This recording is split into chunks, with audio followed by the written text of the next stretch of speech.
Welcome to Nitpicking Nerds. It's time for a tier list. We're ranking Magic's most heroic heroes. Woo!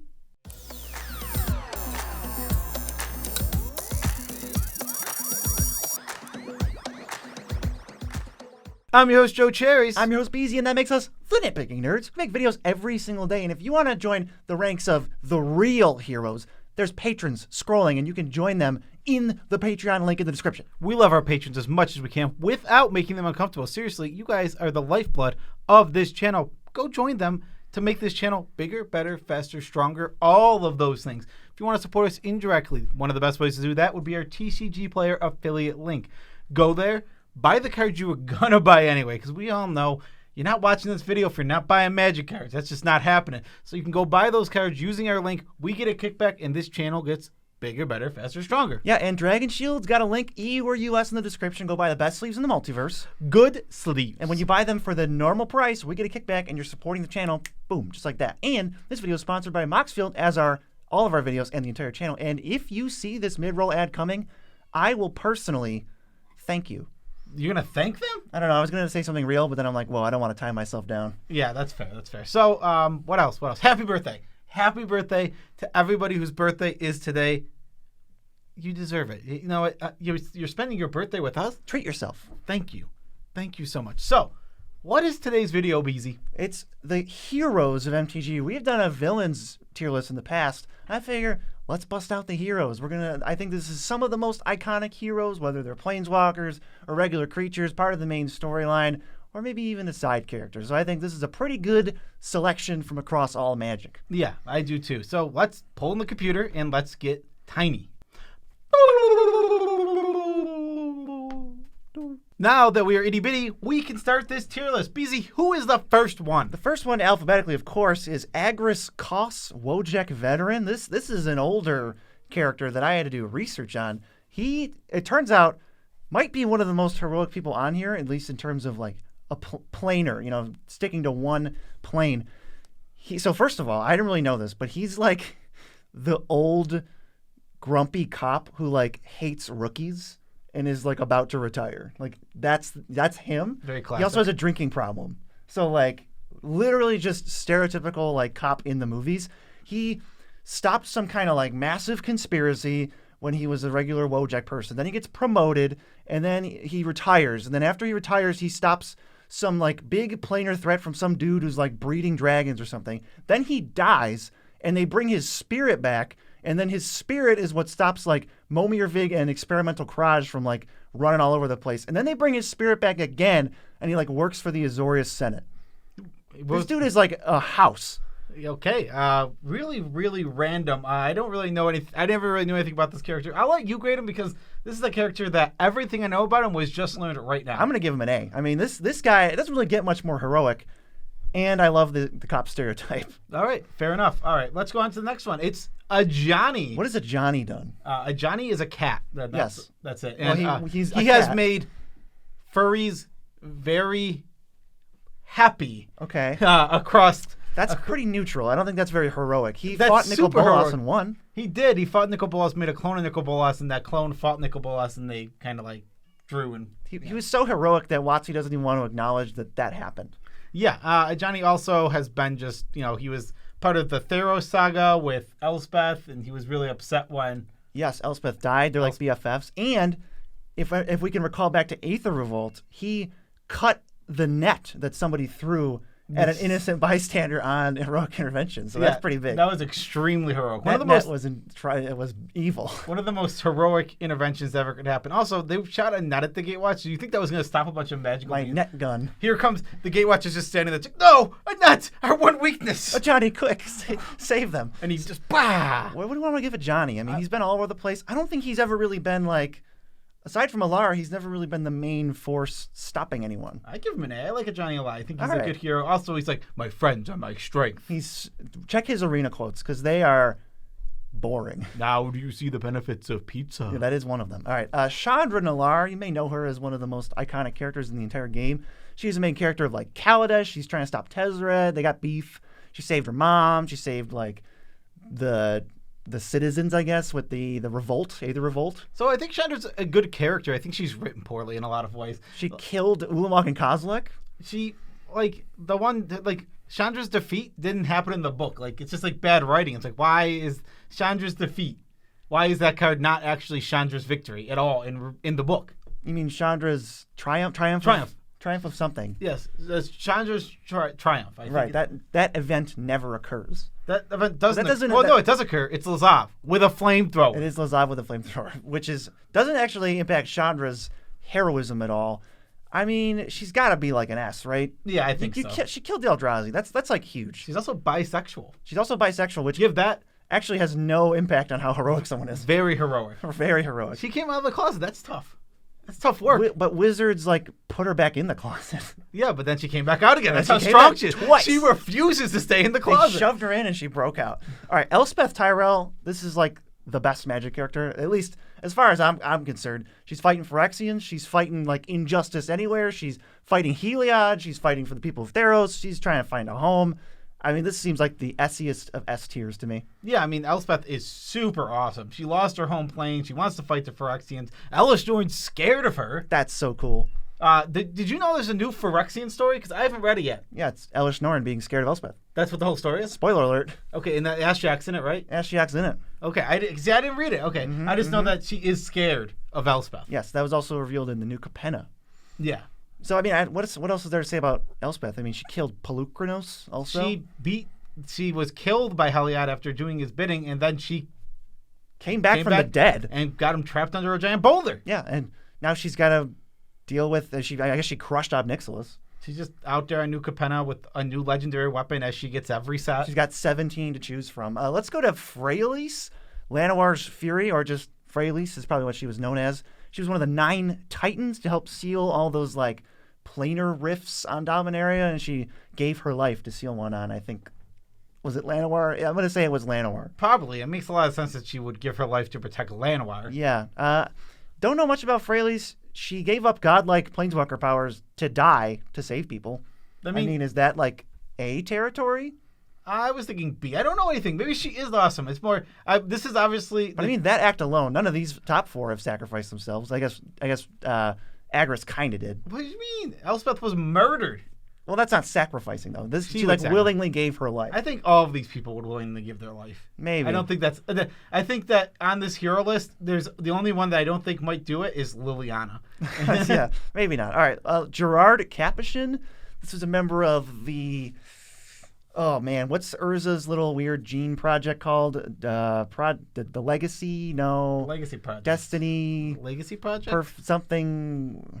It's called the Legacy Project. I really can't do. Remember. I really do think it's called the Legacy Project. It's not. It's the Legacy Weapon. It's the. Holy crap! Whatever. I mean, he's part of that. Maybe I'll think of it later. But he's like the perfect person. He's on the Weatherlight, fighting bad guys, just fighting his former teammates. Cuts Urza's head off. Which was he had it coming, and he tried to save the person he loved. Ended up fusing with Karn into the Legacy Weapon to kill Yawgmoth, which is pretty sweet. There's a huge... part of the Legacy Weapon is Urza's eyes. Classic. Yes. Classic Legacy Weapon. What do we want to give Gerard? One of the most iconic... He's an ass. Yeah, I was going to say. He's just a hero. He cut off Urza's head. Come on. How can you be more heroic than that? He killed the biggest villain in the multiverse. He wasn't even being a hero when he did that. Yawgmoth was like... He basically was he was working for Yawgmoth when he killed Urza. Well, no, he wasn't working for him. They were fighting in the Phyrexian arena. Yeah, he was like, Yawgmoth was like, I'll bring Hannah back. You got to do this. And he's like, I'm going to do it. And then after he kills Urza, he realizes Yawgmoth's not going to bring Hannah back. He's only going to replicate her. So then he kills the fake Hannah. But he was like ready to go with Yawgmoth for a minute there. Nah, does that bump him down to an A? Nah, he's good. Okay. He's an S. He's totally good. Gideon, Jhoira, possibly the most tragically arrogant character we've ever had. Yeah, pretty much every one of his stories is him being very, very arrogant all the time. And apparently learning nothing, because then he just does it again. And he does it again. And he does it again. But he did sacrifice himself to save Liliana, which is pretty cool. He did. He killed himself in to save Liliana because Liliana was the only one who could stop Bolas. So this one did sacrifice himself. Yes, but so did Fraley. So maybe the sacrifice is like a B tier. Well, maybe if his story was better. He just Maybe because Gideon is so boring, I don't ever root for him, and we'll just drop him down to C. Sure, I'm fine with Gideon being in C tier. Yeah, and next we got Glissa. So there's a couple things going on with Glissa. She was the main person on the Mirrodin story. She like helped the fifth son come up or something, but she was fighting Memnarch basically, and Memnarch's just some psychopath that was like made from the Mirari. Now she's Phyrexianized. Yes, but now she's become evil and has killed probably more people than she's saved, right? So I was going to maybe put her low. You can't, so I think you can't, like, when you become Phyrexianized, you're not really the same person. Kind of like brainwashed. It's I mean, your anatomy has completely changed. You're a robot. We want to forgive that and to just give her like a C? Yeah, the new Glissa is not the old Glissa. Okay. If new Glissa was here, she'd be poop tier. Well, yeah, she's not a good hero. We got Hazoret, the Fervent. I thought Hazoret was a good one because Hazoret's fighting for the people of Amonkhet. She's the only god left, and she's given it to those evildoers. I don't see it. I mean, Hazoret's kind of boring. It's just, what is Hazoret's just like there on Amonkhet. She was brainwashed, but she didn't. The only thing different from her and the other gods is she didn't die. Here's the thing, though. I'm glad you said that because it was all a test the whole time. Because Hazoret is like an idiot. I don't know what Hazoret is doing. How many people has Hazoret killed to like send them to the afterlife? Basically, just throwing dead bodies at into Bolas's army. Weren't the gods brainwashed? Kind of, but they were just like sort of blindly following some tradition thing. I don't know. This is easy poop tier. Hazoret's killed so many people. So many people. I don't give a crap She's about got to Hazoret. earn it. She's got to earn it if she wants to do that. Jace is pretty heroic, right? Jace the Mind Sculptor? Yes, that very, very same Jace. I actually don't think... What has Jace done that's like, a Johnny or Elspeth levels? I don't know. He helped defeat the Eldrazi, but he was kind of just there. He's like actively gaslighting people by changing his appearance. Quite often. Like, he just changes how he looks. He's in people's heads. He seems really like his morals are questionable. At best questionable with his. Do we want to throw Jason D? Show Jason D too. He's just not a great hero. I don't know. He's never like the leader charging in, like battling things head on. He never does any of the eventful stuff. Gideon sacrificed himself. Liliana beat Bolas. Chandra's the one who's actually burning the Eldrazi. Jace is just like, ooh, I'm supporting you. Here's another copy of me. He's a bystander. Let's go to Jeska.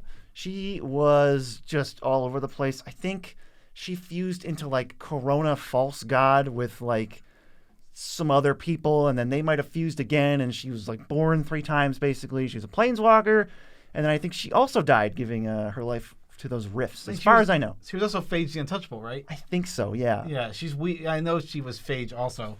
I don't know her old things, so she did do some bad things as Phage. Right, but then again, Glissa did bad things. We're not really going to count that against her. Yeah, but I don't know. Phage is like multiple things, though. I think a Chroma was in there, and I don't know. Corona might have been the big one, and Corona might be Phage, a Chroma, and Jeska. That might be what that is.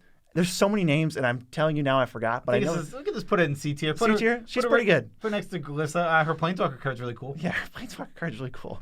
Tiebreaker. Jhoira.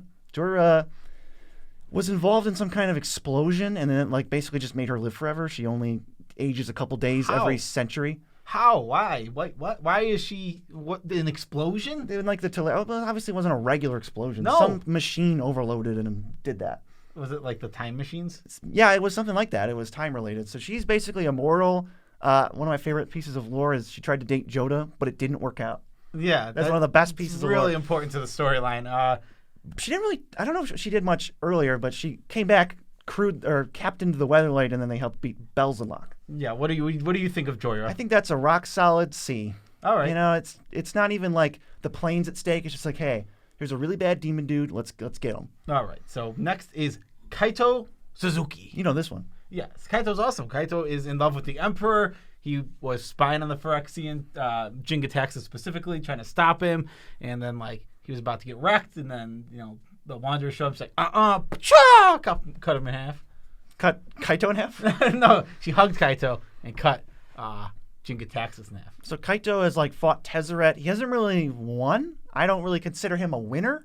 He's got his head's in the right spot. I think we need to see more of Kaito Is he just D tier? He's a ninja. He's D tier. He's a just ninja planeswalker with a raccoon buddy. That's pretty cool. Thanks a lot. Just letting Tamio get kidnapped. Like, good job.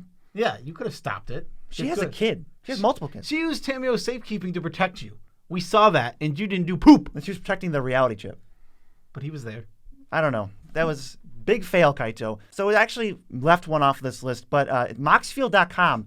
Now, if it was on this list, which I forgot, I would probably put it in S tier because it's saved millions and millions of hours across the entire globe of deck building time just through the easiness, the ease of use.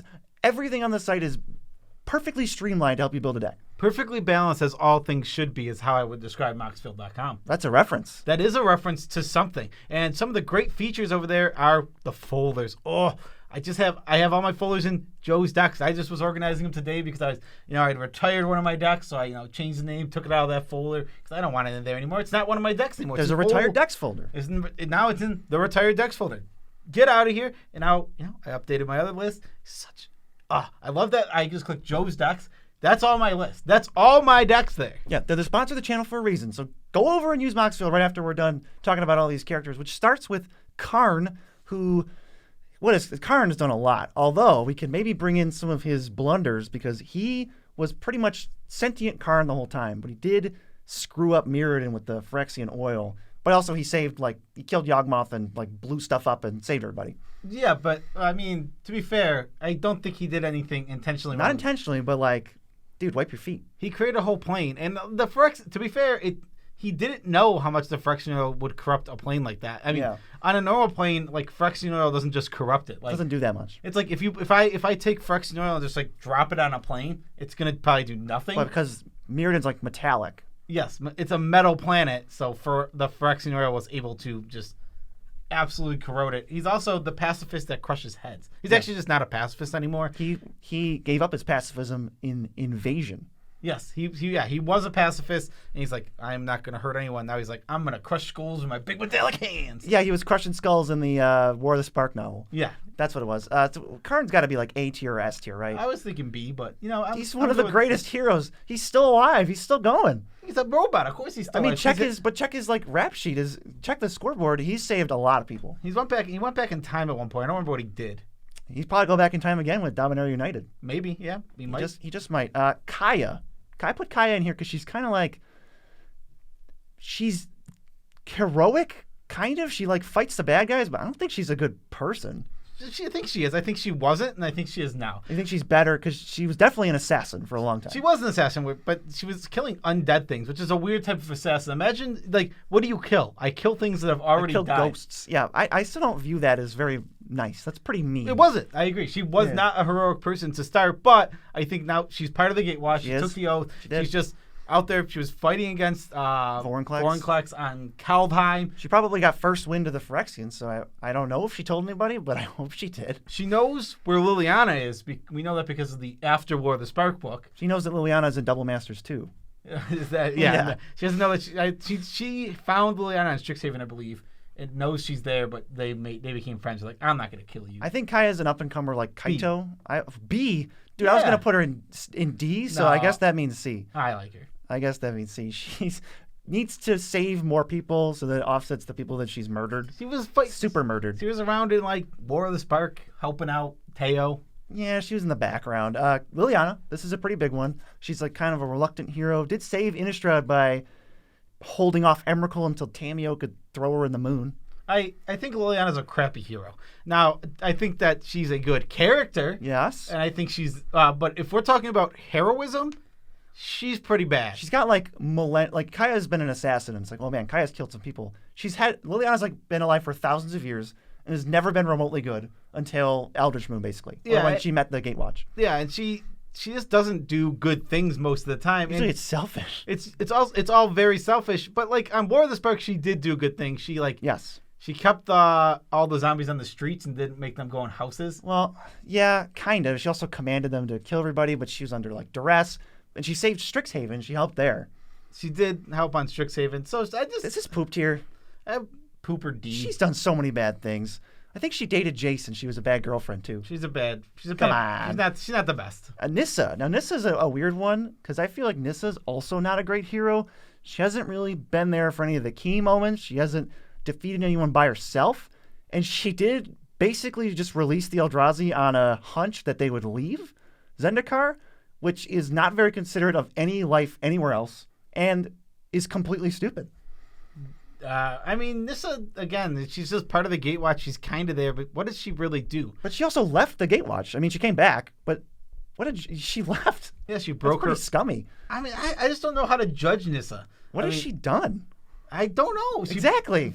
She made the big giant Vichugazi. Yeah, she did. She helped defeat maybe one of the gods, the undead god Eternals. Yeah. I don't know. She's probably just in D tier. She's not as bad as Liliana or Hazoret. Right. She's not an active murderer of people. But she hasn't done that much. Right. So we also got Niv-Mizzet, who's done a bunch of stuff. He was kind of connivey and schemy in the beginning, and then he hey, I'm going to try to save Ravnica, and then died into some avatar thing who's now the Guild Pact. I mean, I think he's just in D tier again, because what did Niv-Mizzet do most of the time? He made a maze. He killed Kefnet, I think. He made a maze, which was the worst set of all time.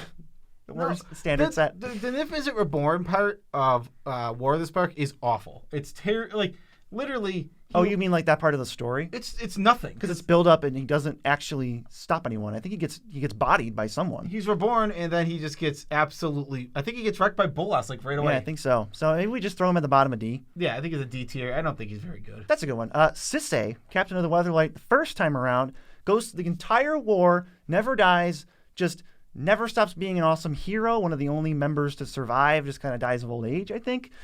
I like Sisay. I think she's really cool. She does have I mean, she definitely survived, and she definitely had a child because she has Shauna. Shauna it's Sisay's legacy. It's not her kid, obviously. Right. It has to be a descendant, though. It's the descendant of her. I think she's probably just right up there with Gerard, right? Yeah, they're superheroes. Right? They're iconic. Still don't know what the name is of Urza's project. It might be Legacy. I think it's a Legacy project. It might be. I don't know why I keep thinking it's something else, but it's going to bother me. Bloodline. I got it. Did it. It's the Bloodline project. Woo! That feels good. We can move on to Squee, Goblin to Bob. I like this one. Technically a hero. He's kind of like the busboy, the deckhand of the Weatherlight, but he does accidentally kill Urtai, the corrupted Phyrexian wizard guy. He's been trying this whole thing. He's always there. He's always helping. Right. Squee is awesome. Not a ton, but he's helping. He's doing as much as he can, considering he's not very powerful. Right. He's also immortal. Possibly the smartest goblin to ever live on Dominaria. Yeah, you got to be pretty smart to live as long as I have. Not being able to die helps. Or do you want to put him in C? I was going to put him in S tier. S tier? He's amazing. I'll put him in B tier. He's doing nothing but good things and helping out everybody. He's got good intentions, but he's not very helpful. And he's been helping the whole time. All the little things he does add up to something great. As a whole, he's lived 1,000 lifetimes of menial little things that add up to as much as Gideon did in his whole life. Sorry, Gideon. That's embarrassing. He was they made him, Urtai and Krovax were torturing him. And they made him live forever so that they overloaded him with healing stuff so he could never die, so they could keep killing him over and over. And then he fidgets with the device that's putting out healing energy or whatever, and it explodes and it kills Urtai just accidentally. Yes, he's a hero. Really funny. Teferi is super mega hero. I know he phased out all of his Zhalfir, so they didn't die to the Phyrexians, I think.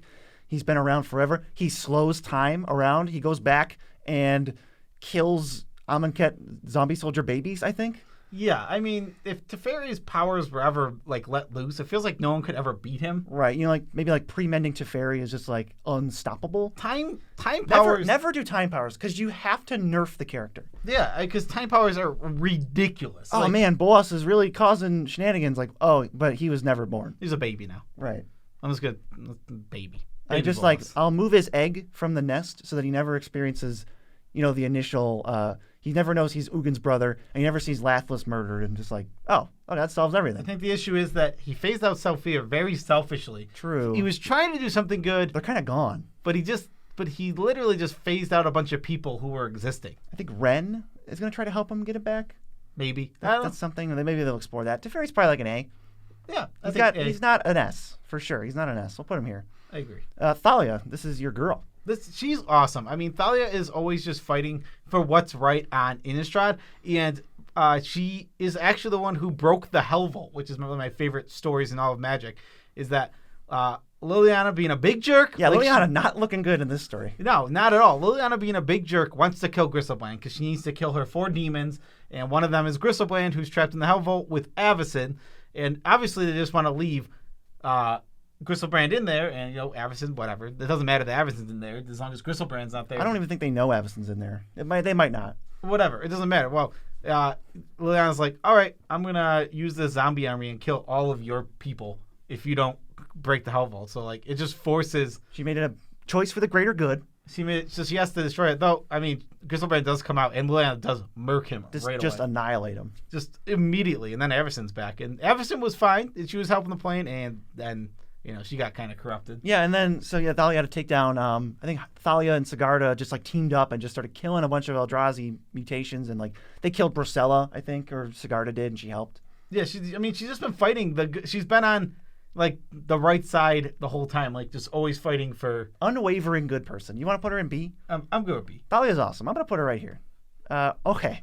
We got the poopiest poop tier hero of all time.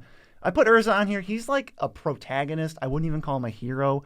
He started the Bloodline Project, which is basically just tampering with genes, and that's pretty frowned on. Eugenics. He's sacrificed an entire plane. Sarah's realm, or whatever that was called, was just sorry guys, Phyrexians, you're done. Yeah, he's not a good person, and he does a lot of really crappy things in the name of the greater good, but he does a lot of crappy things. You thought Liliana was bad. Easily the worst hero of all Magic. Couldn't agree. We got Vivian. What has Vivian done? Nothing. I was going to maybe say it in more words, but that's about right. Yeah, she's done a whole lot of nothing. She's fine. I like Vivian. I don't have a problem with her character at all. But she has no motivation to do absolutely anything. We thought, she's like, oh, here's this new planeswalker, Vivian Reed. What's her story? Oh, Bolas wiped out her home plane. She's got nothing but vengeance on her mind. Oh, she's in War of the Spark. She's got an arc bow. She's doing something. Oh, she's not even in the book. Oh, okay. She doesn't do anything. She's on New Capenna. Oh, her motivation and entire plot is talk to Elspeth one time. Oh, okay. So what does she do? Give Vivian something to do. Yeah, exactly. If you, the character has nothing to do. She hasn't saved anyone, it seems like. She was on Ikoria and she fought Luca, but I mean, I think the humans kind of just defended against his crap. She did really like Ikoria. I liked her being on Ikoria. She's really. She was just screwing around. She wasn't really saving anybody. I put her in D. D. Let's put her right here. Mm-hmm. Right here. Next, we got The Wanderer. So I love The Wanderer. Wanderer is one of my absolute favorite planeswalkers. She might just be. She's up there. She's one of my favorites, if not my favorite, with Elspeth. She is super cool. I love the uniqueness of not being able to control her planeswalking. Makes her a cool character. Was in War of the Spark, just absolutely fighting. I love that the weird power she has where if she gets hit, she gets stronger. Gideon had to punch her in the face. Gideon punched her in the face. Classic, just Gideon, punch me. All right, let's go. Back in. And you're more powerful than ever before. Yes. She's the Emperor. This is maybe where things get questionable because there was this uprising from these rebels because they're like, hey, we want to control our life, not have one unit tell everybody what to do. And that seems pretty fair to me. So I don't know if the uprisers or the empire, the aristocrats at the top are right, but it seems pretty close. So I don't know if maybe it's just more better for everybody if the emperor just steps down. See, you don't. I didn't read the story. I'm pretty sure that the uprisers were pretty not good. They made them into just bad people, so you don't have to think about this. Yeah, I think so. So I mean, I think the emperor has nothing but the best intentions. Okay, so maybe we'll just put her in B. I'm good. She hasn't done a ton yet. She did chop Jin-Gitaxias in half in one swipe. But I am actually mad about that because how do you not double tap? This thing is already a robot. Cut it into little pieces because he's fine now. So you didn't actually kill him, but you could have. Yeah, she wrecked him though. I mean, that's not useful. Might as well be nothing. It was pretty useful. What did it do? It cut him in half. It strained Hazoret's back a little bit. Maybe he has some back pain from carrying him. It stopped him from getting Kaito because Kaito was losing in the fight. Yeah, but they ended up getting Tamio anyway. It just felt like they already had Tamio. She couldn't save Tamio. They got Tamio. That was the last thing they did, I think. Well, they already had Tamio. It happens before they cut him in half. I don't know. It just feels like that was ultimately inconsequential. But we'll move to the final hero, which is actually two heroes. It's Will and Rowan. They were fighting on Kylum, which is totally neutral. No heroics there. They were the main characters of Throne of Eldraine, though. They were the main characters of Tonawanda. They're also some of the main characters on Strixhaven. True. They've been in this twice now. They stopped the Strixhaven uprising. They stopped the Blood Avatar. Yes, and Extus. They stopped Extus. They stopped the Blood Avatar. They stopped Luca. They stopped Luca. What else did they do? They basically rescued Kenrith from Oko, right? Yeah. Yeah, they haven't done anything quite as heroic as some other ones. I feel like they're right up there with like Kaito, where they need to prove themselves a little bit. Maybe get in there, or you want to put them in C? I was thinking C. All right, we'll put them in C. So here's the thing: do you think Will's going to get Phyrexianized? Do I think that Will is going to get Phyrexianized? That'd be weird. That'd be cool. Do you know that they literally can't planeswalk without each other? Really? Yeah. Oh, I didn't know that. They're Maybe really, not. That's their weird like planeswalker thing. That's cool. They can if one planeswalks when they're playing, the other one is like forced to follow. That would be really annoying. It would be super duper annoying. But we do tier lists like this all the time, and they're not annoying. And they're not annoying at all. In fact, why don't you go check out our villains one? It's an oldie but a goodie. It's an oldie but a goodie. We talk about villains instead of heroes in that one, so that's like the opposite. Peace out, Tribe Scouts.